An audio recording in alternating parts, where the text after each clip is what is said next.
Salve, salve, galera! Vocês que estão aqui no Teatro Gazeta.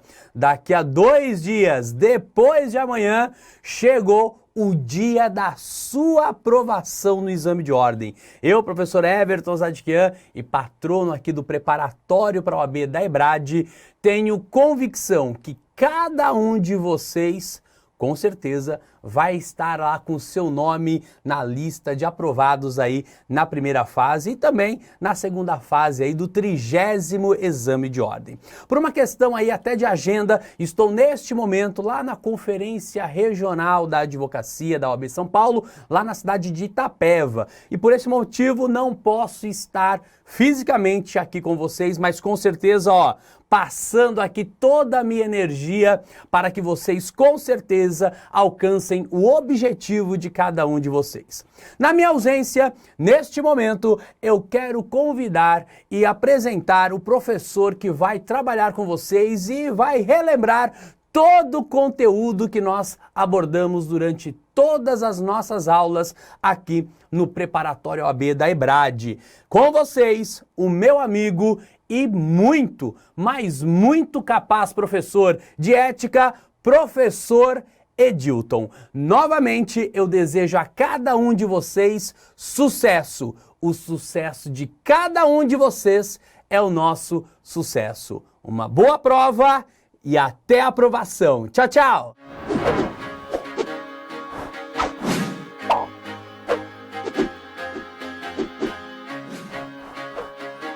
Bom dia, turma! Que bom dia mais xoxo, gente! Cadê o bom dia dos futuros aprovados no exame de ordem? Aê, que legal!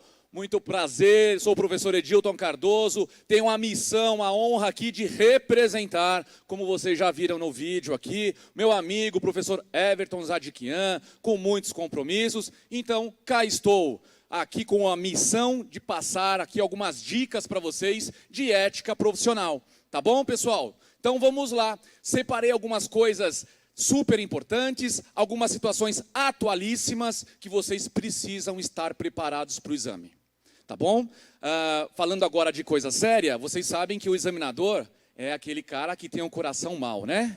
Um coração peludo, que faz umas pegadinhas, às vezes, terríveis. Então, vamos estar preparados. Fiz aqui um conteúdo para que a gente tenha aí muita coisa legal para passar para vocês. Bom, e para começar nossa revisão de hoje, eu separei aqui e rapidamente para falar para vocês sobre atividades de advocacia. Rapidamente, porque sempre tem uma questão envolvendo atividades e eu falei, eu não posso deixar isso para trás. Precisamos então relembrar as atividades privativas. Então vamos lembrar? Vamos lembrar aquilo que vocês já estudaram, que é super importante, que está lá no artigo 1º do Estatuto? O artigo 1º começa assim, olha o caput. São atividades privativas. Vamos lá, gente? Vamos lá, animação. Atividades privativas da advocacia. O que significa isso, professor? Atividades privativas. Vamos fazer aqui uma interpretação. Atividades que só o advogado e só a advogada pode praticar. Tudo bem? Essa é a regra. Então, artigo 1º estabelece atividades privativas que só vocês, daqui a pouco, estarão praticando. No entanto, vocês já estão acostumados, né? Já devem ter feito algumas provas, alguns exames, alguns testes e sabem que dificilmente cai uma regra geral. O que eles querem de vocês? As exceções. Muitas vezes, as exceções das exceções. E aí é onde o caldo entorta, né? Onde a coisa fica complicada. Então vamos lá. Regra geral, atividades da advocacia, é privativo as atividades descritas lá no artigo 1º. Quais são elas? Atividades de postulação, assessoria, consultoria e direção jurídicas. Traduzindo, professor, só as atividades descritas nesses incisos podem ser praticadas pelo advogado ou pela advogada. Só o advogado é que pode postular algo próprio ou em nome de terceiro. Só o advogado é que pode prestar assessoria consultoria e ser ali integrante de um quadro de direção jurídica. Muito bem, estabelecida então essa regra, nós vamos então trabalhar as exceções. E as exceções já logo começam ali na atividade de postulação. Querem ver só? O artigo 1º do inciso 1 fala o seguinte, que são atividades privativas da advocacia, a postulação a qualquer órgão do Poder Judiciário e aos juizados especiais. Lembram dessa redação? Pois é, mas temos que tomar muito cuidado, porque a palavra qualquer, que está descrita no inciso 1, foi declarada inconstitucional pelo STF.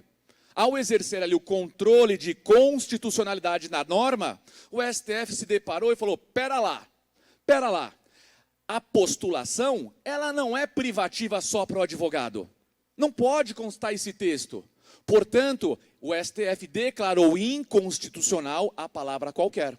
Então, a atividade de postulação em alguns órgãos não será privativa da advocacia. Querem ver como vocês sabem?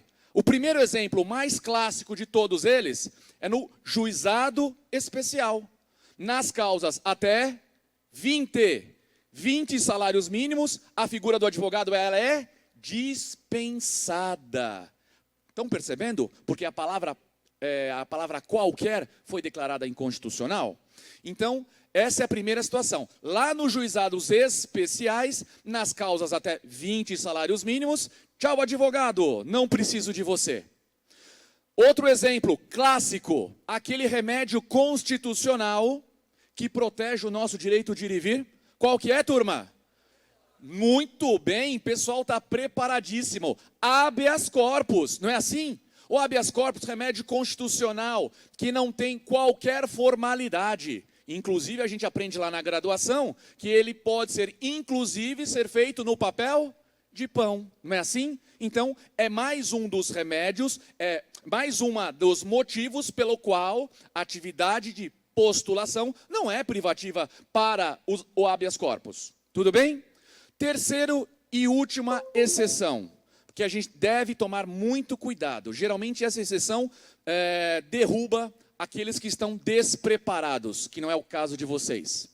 Lá na Justiça do Trabalho, nós temos um princípio, no artigo 795 da CLT, que é o princípio do ius postulandi. Lembram dele? Princípio do ius postulandi estabelece o quê, professor? Que qualquer pessoa, qualquer empregado, ex-empregado, ele pode propor diretamente a sua ação trabalhista. O que significa, então, que nós não precisamos da figura do advogado para postular perante a Justiça do Trabalho. Agora, vamos tomar um cuidado, porque tem uma súmula do TST que mudou um pouquinho algumas configurações. Então, dentro daquela exceção que nós já estamos estudando, foi criada uma exceção da exceção. E quando cai isso, meus amigos e minhas amigas, complica. O que vocês precisam saber é o seguinte, vamos aqui fazer a divisão da Justiça do Trabalho em suas respectivas instâncias.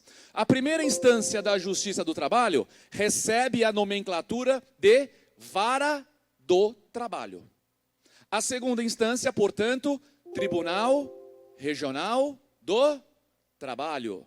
E a terceira e última instância da Justiça do Trabalho, o Tribunal Superior do Trabalho. Tudo bem até aqui?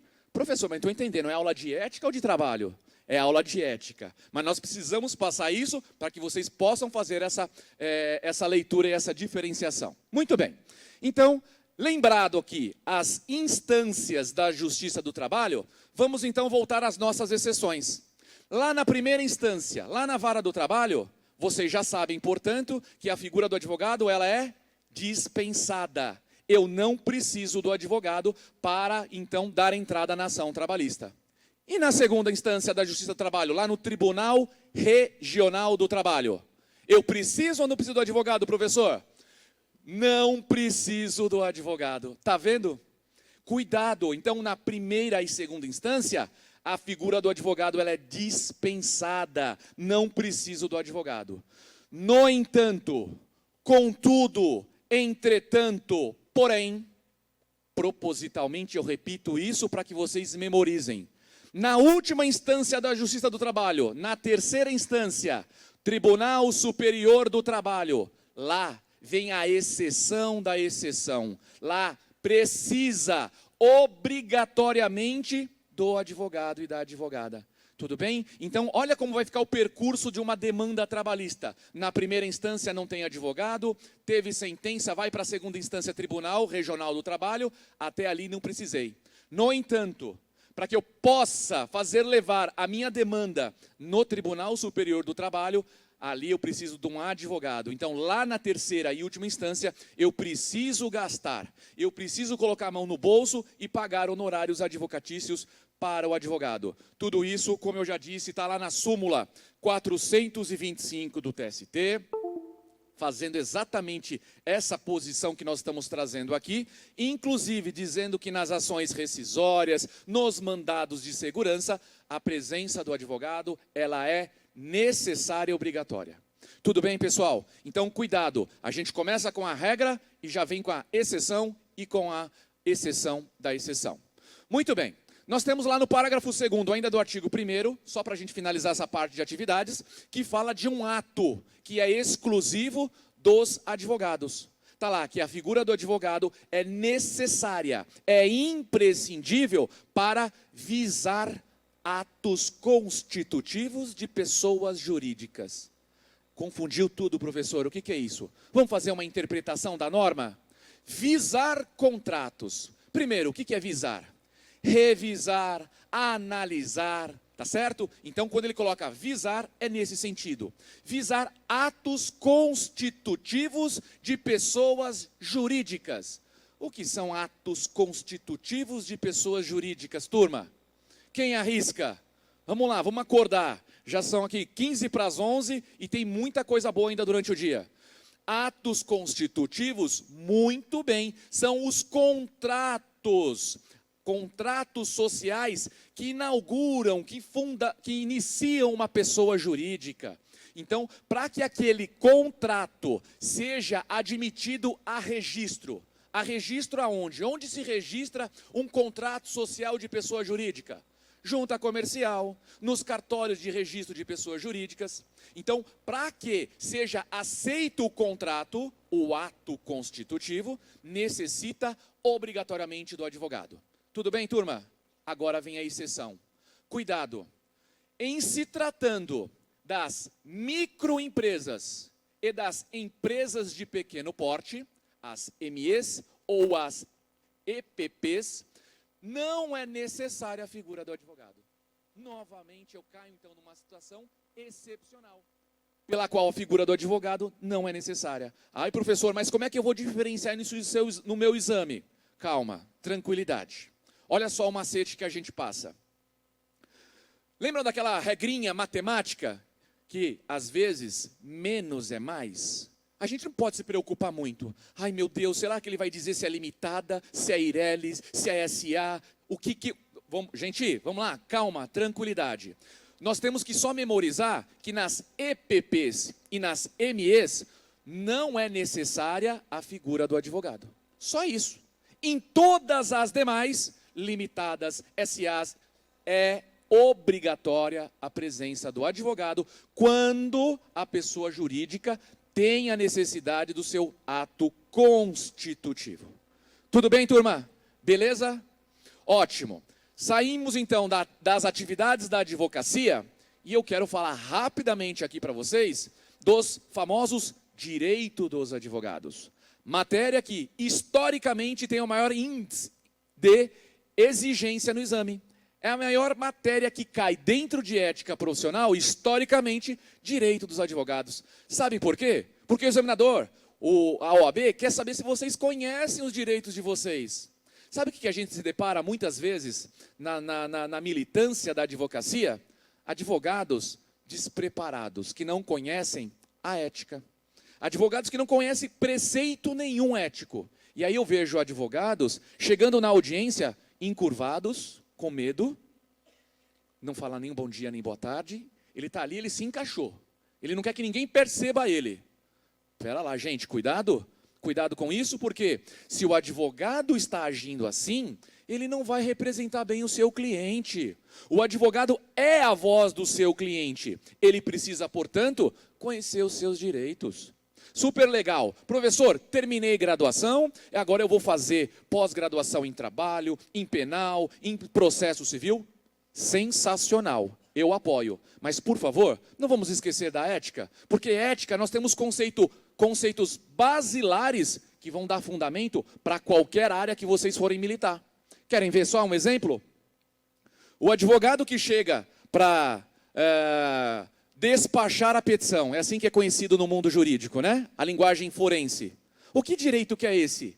É aquele direito esculpido lá no artigo 7º que fala o seguinte: é direito do advogado dirigir-se diretamente aos magistrados nas salas do gabinete de trabalho, sem agendamento de hora prévia. Ora, eu fui uma certa vez numa audiência, eu fui despachar uma petição, e aí chegando lá, o funcionário falou assim: doutor, o senhor não pode despachar. Ah, por que não posso despachar? Posso saber? Ah, porque o processo é eletrônico. Espera lá, graças a Deus eu conheço um pouquinho da ética profissional. E aí eu falei assim: mas não há qualquer distinção na lei. A lei fala que é direito do advogado dirigir-se diretamente, despachar a petição. Não existe uma diferença entre o processo físico e o processo eletrônico. Tudo é processo. Então, é direito do advogado. E eu falei, então, não há diferença, eu quero despachar. Ah, doutor, não vou permitir não. Falei, por favor, converse com ele, porque senão eu vou exercer outro direito. E aí, a assistente do juiz entrou e logo em seguida ela voltou. Doutor, pode entrar. Vitória, não é arrogância não, não é petulância. Sabe o que é isso? É exercer o direito nosso em prol dos nossos clientes. Entrei na sala do juiz, o juiz nem olhou no meu rosto. E eu cheguei, bom dia, excelência. Ele nem olhou para mim. Ai, professor, o senhor não tem medo dele perseguir a sua causa e dar uma decisão desfavorável? Claro que não. Princípio do duplo grau de jurisdição. Se ele der uma decisão desfavorável, eu recorro para o tribunal. Vai me dar mais trabalho, mas isso faz parte, gente. Advogado não pode ter medo de juiz. Juiz não é nosso inimigo. Aliás, artigo 6º fala o seguinte: não há hierarquia e nem subordinação entre os membros do Ministério Público, magistrados e advogados. Então, por que ter medo? Não existe hierarquia. O juiz não é meu chefe, o promotor não é meu chefe. Portanto, olha só, advogados e advogadas, estou falando com futuros e futuras advogadas, hein? Amém? Ó, não é culto, mas pareceu agora, né? Então, pessoal, exercer nossos direitos. Não existe hierarquia, não existe subordinação. Olha só, mais um direito aqui. O inciso 1 fala que é direito do advogado exercer a profissão em todo o território nacional. Com isso, sendo inscrito na comarca de São Paulo, no estado de São Paulo, eu, advogado, vocês, advogados, poderão atuar em todo o Brasil.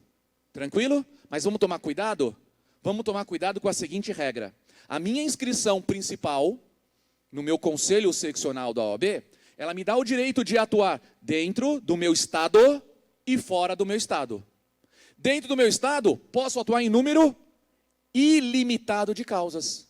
E fora? Eu sou de São Paulo, eu posso atuar na Bahia? Pode. Em quantas causas?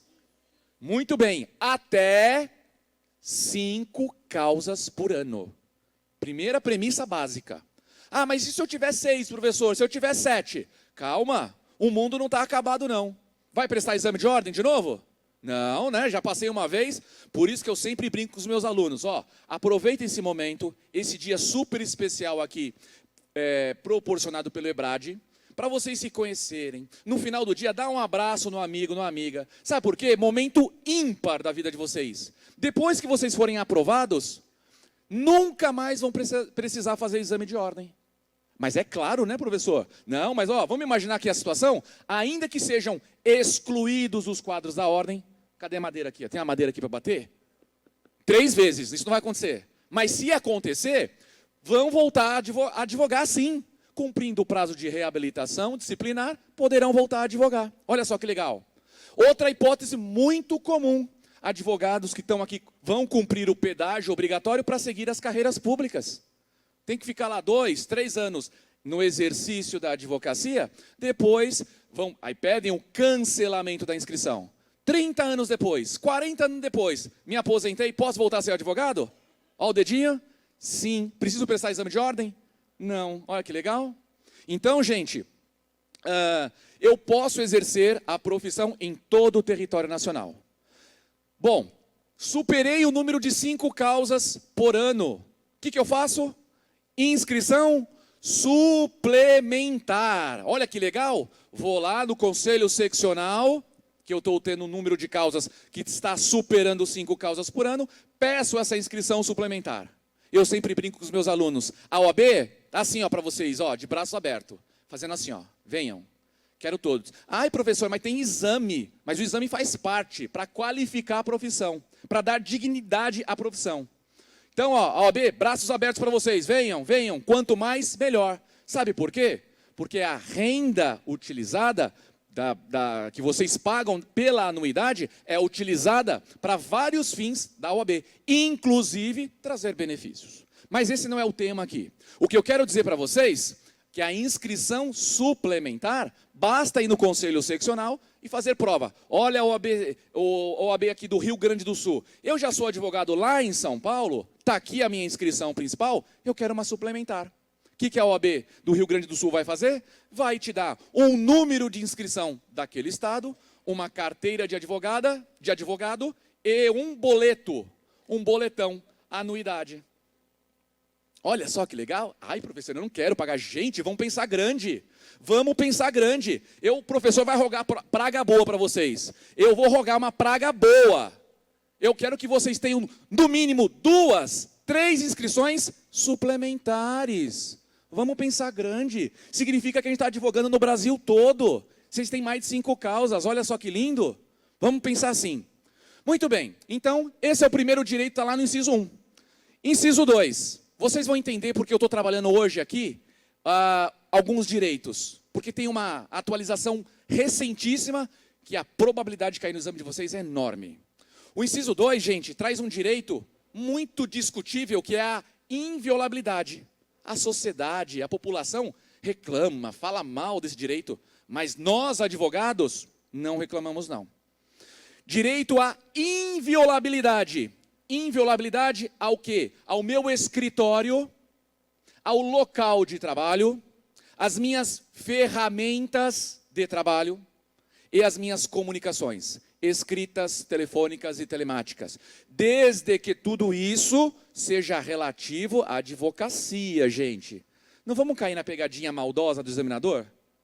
Esses instrumentos de trabalho, essas correspondências, tem que estar descrito expressamente no texto do enunciado, que são ferramentas ou comunicações utilizadas para o fim da advocacia. Porque tudo aquilo que não é para o exercício da advocacia não goza desse direito.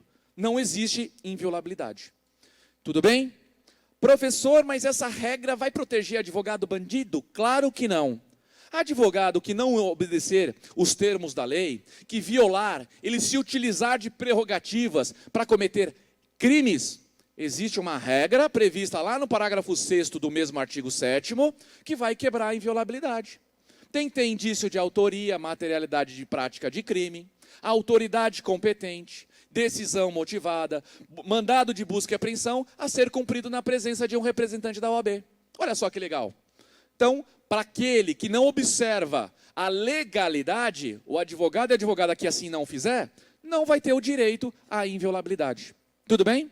Mas um direito aqui super legal, que é o direito do advogado de comunicar-se com seus clientes, aqueles que estejam presos, detidos ou recolhidos em estabelecimentos. Gente, é o direito de comunicação. Eu tenho o direito de me comunicar com o meu cliente, ainda que ele esteja preso.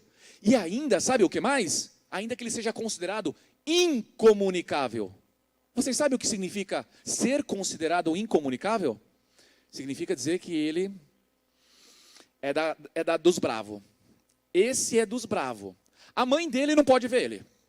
O pai não pode. O avô, o filho, qualquer pessoa não pode, mas uma pessoa tem direito. Quem é? Quem somos? Nós, advogados. Estão vendo aí? Mais uma para nós. Então, eu tenho o direito de me comunicar com o meu cliente, ainda que eu não tenha uma procuração também, tá bem? Olha só, hein? Não vão cair na pegadinha lá. Ah, o Tício precisa de procuração para fazer contato com o seu cliente? Claro que não. Ele pode se comunicar ainda que não tenha procuração. Mais um direito. Direito de ter o representante da OAB quando preso em flagrante, hein? Cuidado com isso. É o direito de ter o representante da OAB quando preso em flagrante, sempre por motivo ligado ao exercício da advocacia. Portanto, prestem atenção no enunciado. Tício estava indo para a audiência, Tício estava saindo da sustentação oral. Olha só, antena em pé, vamos ficar ligados com essa dica? Porque está falando que o Tício, advogado, estava fazendo caminhada no domingão, encontrou seu desafeto, começaram a trocar carinhos, e aí redundou num homicídio por parte de Tício. Gente, vamos fazer a leitura desse enunciado? Em algum momento ele falou que estava indo para uma audiência, exercendo a advocacia? O enunciado vai falar assim, mas ele é advogado. Ele é advogado, mas ele só tem o direito de ter o representante da OAB quando estiver no exercício da profissão. Cuidado com isso. Tá certo? E ainda, mais um direito que é não ser recolhido preso. E aí eu já passei do flagrante, tá? Aquele direito de ter o representante da OAB, eu já passei daquele período de flagrante. Agora eu estou falando quando o momento de prisão passou flagrante, não posso ser recolhido preso antes da sentença transitada em julgado, senão na famosa sala de Estado Maior. E se não tem sala de Estado Maior? Prisão domiciliar. Vou para minha casa, 2.000 metros quadrados, piscina aquecida, sala de hidroginástica. É assim que vai ser. Não tem sala de Estado Maior, vai para a prisão domiciliar. Muito bem. Turma, eu estou destacando esses direitos propositalmente, porque vocês devem ter acompanhado, como operadores do direito, que recentemente houve aprovação pelo Congresso, depois do veto presidencial, da lei de abuso de autoridade. E é por isso que eu estou trazendo isso para vocês. Professor, vai cair na prova? A probabilidade de cair é enorme. Então vamos ficar atentos. Por quê? Já andam se dizendo que foram criminalizadas todas as prerrogativas. E aí, para vocês que estudaram ou estão estudando, o artigo 7º traz uma gama enorme de prerrogativas. Só que não foram todas que foram criminalizadas. As que foram criminalizadas, algumas das que eu citei aqui. Algumas das que eu citei aqui. O inciso 2 do artigo 7º, vou falar rapidamente. O inciso 2, 3, 4 e 5. Quem tiver com o material aí, o estatuto, abram. Somente essas prerrogativas é que foram criminalizadas. Sabe o que isso significa? Que quem descumprir as prerrogativas, os direitos dos advogados e das advogadas, pode ser apenado com detenção de 3 meses até 1 ano e multa. Tudo bem, gente? Então, cuidado, hein? Isso que eu estou passando para vocês é muito recente. Ah, professor, mas qual que é o inciso 2 do artigo 7º? Inviolabilidade. Inciso 3. O inciso 3 trata do direito de comunicar com seu cliente reservadamente. Tá vendo? Então, se eu chegar lá no presídio e o diretor não vai deixar eu ver meu cliente porque eu não tenho procuração. Acontece isso, professor? Infelizmente. Muito. E aí está a diferença do advogado preparado e o advogado despreparado. Olha o advogado despreparado indo por lá visitar o cliente dele. Ah, eu quero visitar meu cliente. Doutor, cadê a sua procuração? Ah, não trouxe. Não pode ver. O que acontece? Meia volta, volta para casa, volta para o escritório. Olha o advogado preparado. Eu vim visitar meu cliente, está preso. Cadê a procuração, doutor? Não tenho procuração. Ele foi preso agora recentemente e eu não preciso ter procuração para poder visitá-lo. Porque o artigo 7º, inciso 3 do Estatuto, ele estabelece que eu posso... Opa! Aê, aê! Olha aí a turma. Aê! Vamos com tudo. Pô, professor, obrigado. Satisfação enorme estar aqui com vocês, viu? Anos e anos preparando já milhares de bacharéis, hoje advogados, e tenho certeza que com essa turma não vai ser diferente. Queria registrar aqui meu abraço especial para o pessoal de Sorocaba, que veio aqui presente. Cadê a galera de Sorocaba? Aê, galera! Domingo é nós. Pessoal da São Judas também aqui presente. Fica aqui registrado meu abraço para vocês. Cadê a São Judas? Aê! E o pessoal das outras instituições também conosco. Tem Zumbi dos Palmares. Aê! Boa! Mais alguma aí? Oi? Unimesp, muito bom. Metodista?